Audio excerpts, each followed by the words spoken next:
E aí, pessoal, como é que tá? Tudo bem?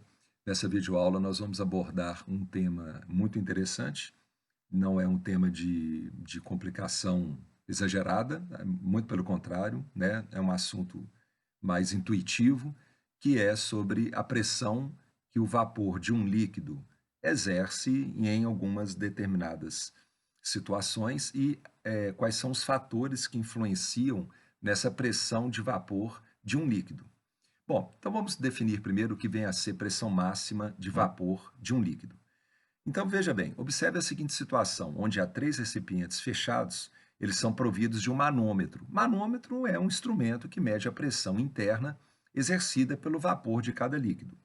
Então você pode ver pela imagem que no estado inicial, esses manômetros, a pressão que eles estão medindo é zero, por um motivo simples. A gente colocou do lado esquerdo, no recipiente da esquerda, água, do meio álcool e à direita uma quantidade de éter. A gente imagina que estado inicial é quando não há ainda vapor lá dentro. Se não há vapor, a pressão que o vapor exerce é nula, uma vez que não há vapor daquele líquido que você colocou ali dentro, ok? Passado algum tempo, mantendo-se a temperatura desse sistema a 20 graus, então vamos imaginar que a gente manteve a temperatura a 20 graus. Passado algum tempo, percebe-se que, no recipiente onde havia água, a pressão de vapor lá dentro, a pressão exercida pelo vapor lá dentro, equivale a 17,5 milímetros de mercúrio. Já do álcool, a pressão de vapor é maior, 44 milímetros de mercúrio, enquanto que do éter é muito maior ainda. A pressão de vapor exercida pelo vapor do éter equivale a 442 milímetros de mercúrio. Ok. As pressões indicadas pelos manômetros correspondem àquelas exercidas pelo vapor de cada líquido numa situação de equilíbrio. Então, eu sei, você já quer se perguntar, você já está se perguntando, mas o que é equilíbrio neste caso? Muito bem, vamos ver a próxima tela. Quando o equilíbrio é atingido, mas que equilíbrio é esse que ocorre lá dentro? Vamos pensar junto aqui, pessoal. Lá dentro tem um líquido que está vaporizando. Ora, mas nada impede que o vapor que esteja lá dentro, ele condense, ou seja, ele passe para o estado líquido. Portanto, lá dentro há um movimento dinâmico, são duas mudanças de estado físico que acontecem o tempo todo, a vaporização e a condensação. Quando a velocidade de vaporização se iguala à de condensação, ou seja, a velocidade com que o líquido vira vapor se iguala à velocidade com que o vapor vira líquido, isso é uma condição de equilíbrio, ok? Então vamos ler aqui rapidamente. Quando o equilíbrio é atingido, a velocidade da vaporização é igual à velocidade de liquefação, que é aquele outro termo que a gente usa também para a condensação. Então a gente diz que o sistema entrou em equilíbrio. Muito bem. No equilíbrio à temperatura constante, a concentração das moléculas no estado de vapor não varia mais com o tempo. Dessa forma, a pressão exercida pelo vapor sobre aquele líquido que está lá dentro permanece constante. Se a pressão não aumenta mais, ela agora permanece constante, a pressão exercida pelo vapor do líquido sobre o líquido, claro, então essa pressão é chamada pressão máxima. É máxima, por quê? Naquela determinada temperatura, a pressão de vapor lá dentro não vai aumentar mais. Por isso que a gente chama pressão máxima de vapor. Ok, pessoal? Vamos lá?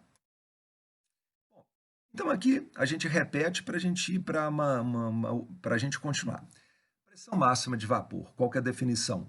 É a pressão exercida pelo vapor quando existe um equilíbrio entre as fases líquida e vapor, numa temperatura determinada. A gente vai ver na sequência da aula que quando a temperatura varia, a pressão máxima de vapor varia. Nós vamos chegar lá.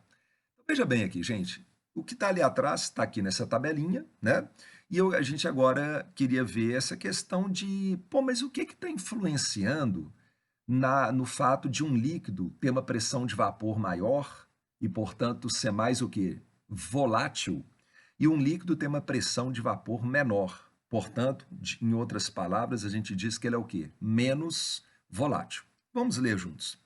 Líquidos diferentes, numa dada temperatura, apresentam diferentes pressões máximas de vapor, as quais dependem da intensidade das interações intermoleculares da substância no estado líquido. Interações intermoleculares mais fracas são mais facilmente rompidas durante a mudança de estado físico e, portanto, aquele líquido é o mais volátil, ou seja, ele evapora mais facilmente. Professor, tem como explicar isso melhor? Tem? Vamos mudar a tela para isso ficar mais claro para a gente? Aqui, ó. Veja bem, momento dipolar nos dá uma noção da polaridade de uma molécula. A unidade da polaridade de uma molécula, pessoal, é debye, em homenagem a uma pessoa chamada Peter Debye. Então, dizendo de uma maneira mais simplificada, a gente aprende na primeira série do ensino médio que tem 3 tipos de interações intermoleculares. Interações geralmente mais fracas, geralmente, porque há exceções, ocorrem entre moléculas apolares, as interações chamadas de dipolo momentâneo e dipolo induzido.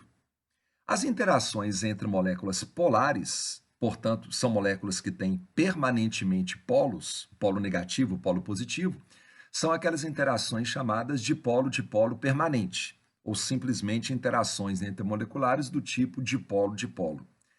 E existe uma interação entre moléculas também polares, mas específica, ela é diferenciada, onde o hidrogênio está ligado covalentemente naquela molécula que você está olhando para ela. Você percebe que tem um H ligado covalentemente ao F, flúor, ou ao O, oxigênio, ou ao N, nitrogênio. Lembra? Quando o H está ligado covalentemente ao F, ou O, ou N, em uma molécula, a atração entre esta molécula e a outra, e a outra, e a outra dessa mesma substância é aquela interação chamada ligação de hidrogênio, que a gente comenta, às vezes, a gente comenta que a ligação chama ponte de hidrogênio, ok?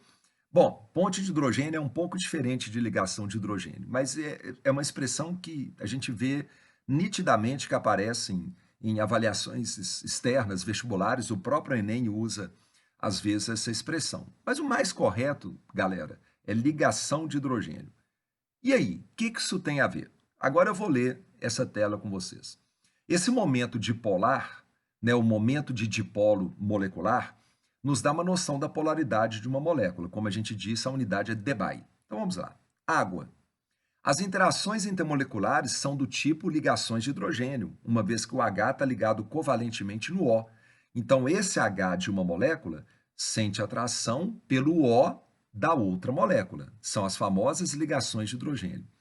Veja bem, a polaridade da molécula de água é alta, 1,87 debye.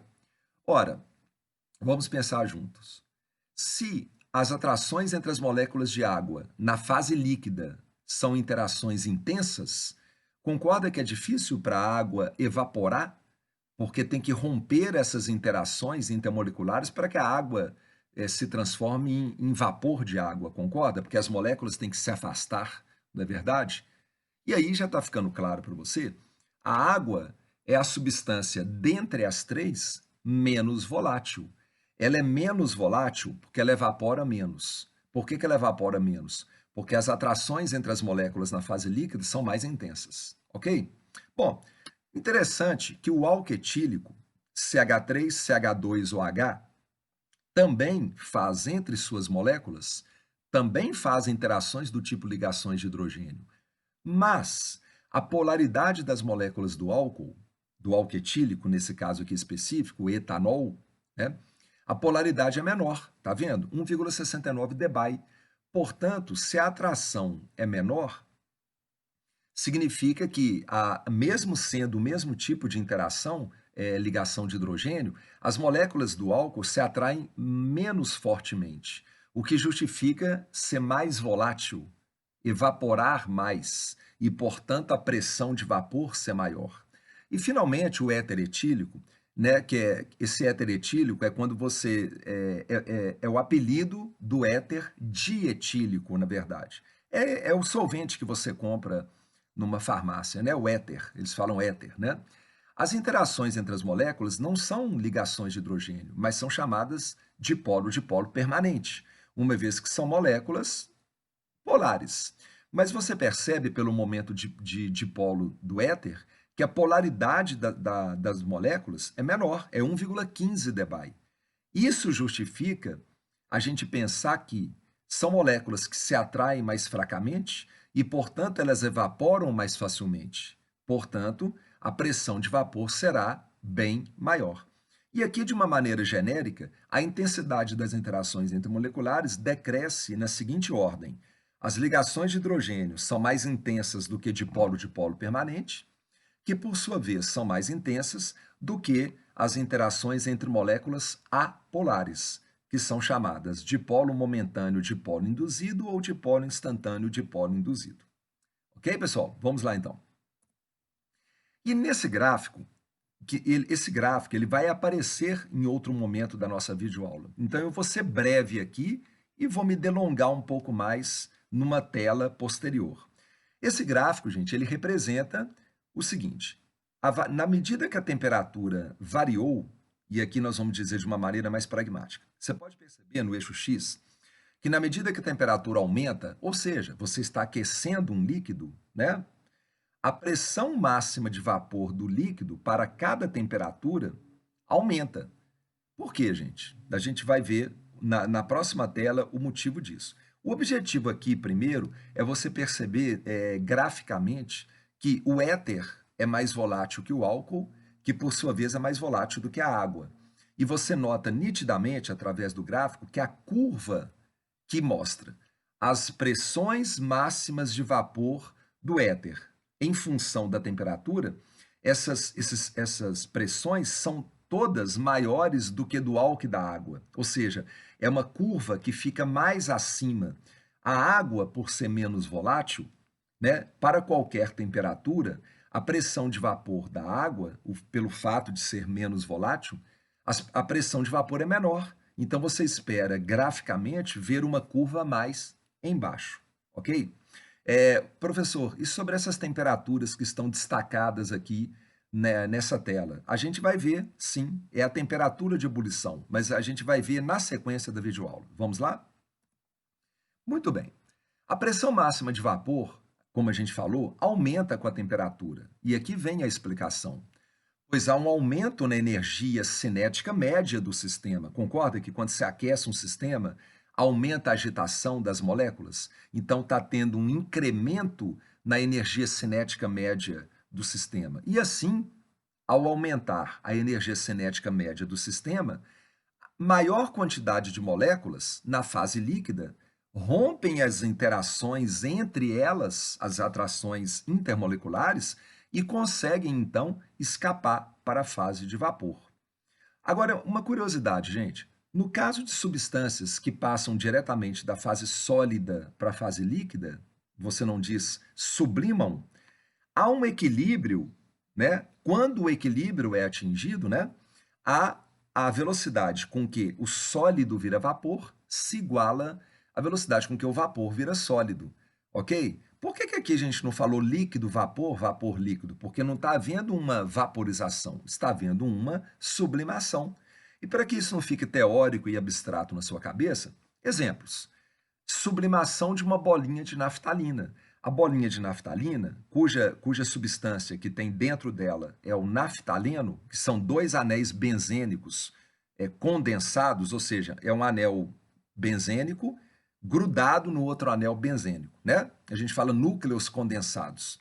As moléculas de naftaleno presentes na bolinha de naftalina, elas passam diretamente da fase sólida para a fase de vapor, né? Por isso que a bolinha de naftalina, que é usada para matar traças, é por isso que ela sublima, por exemplo, dentro de uma gaveta, de um armário, por exemplo, ok?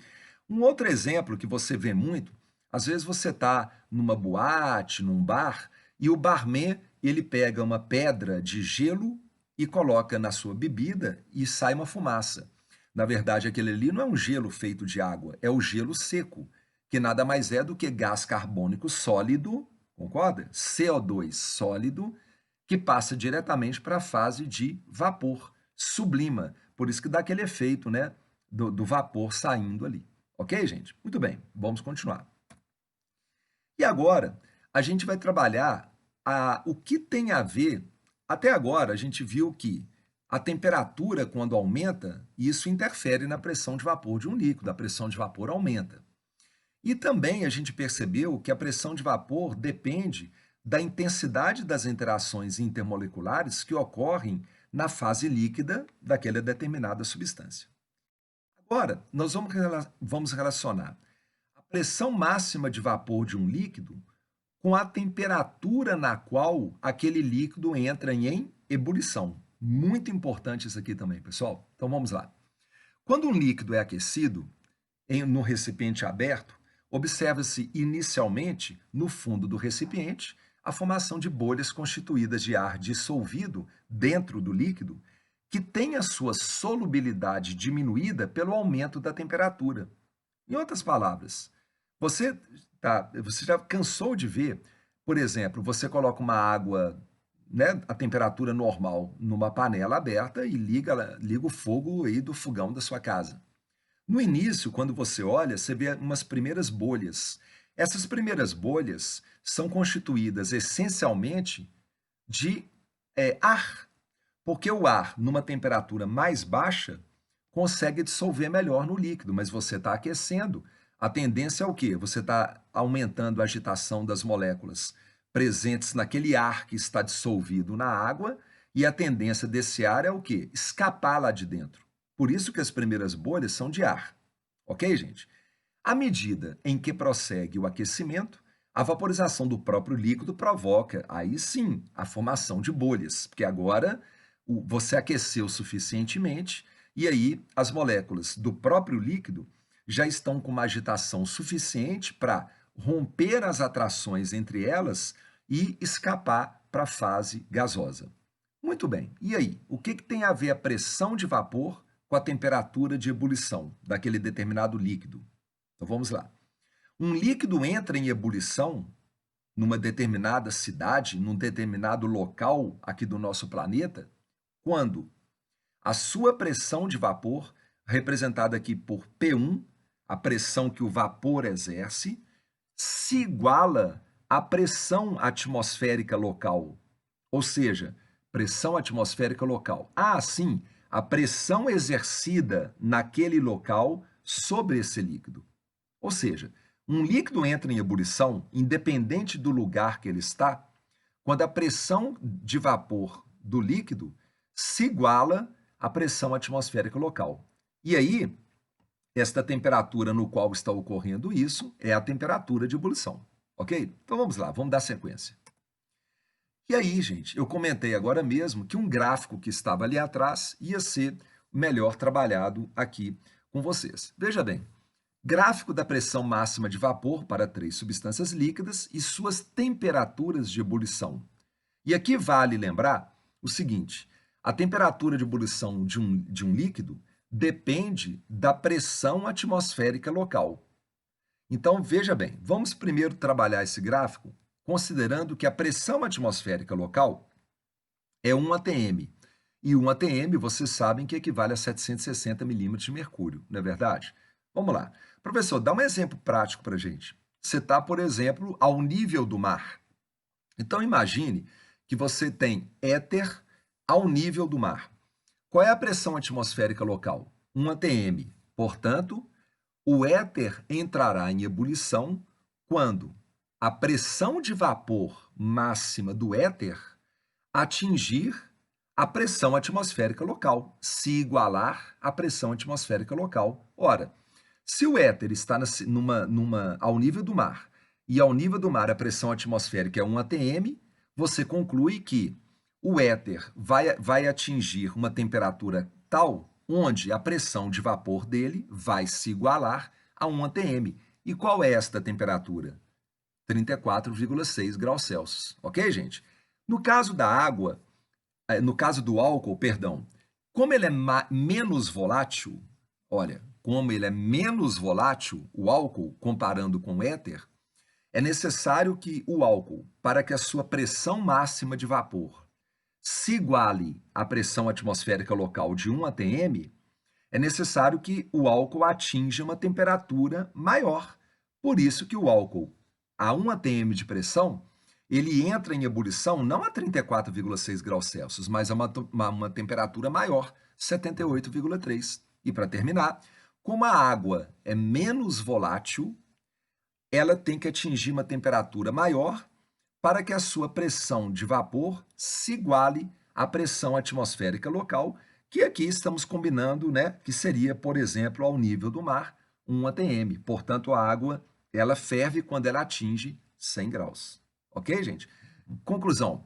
O líquido menos volátil seria quem? A água. Portanto, a temperatura de ebulição dela, comparativamente, é maior. E o líquido mais volátil, que no caso aqui é quem? É qual? É o éter.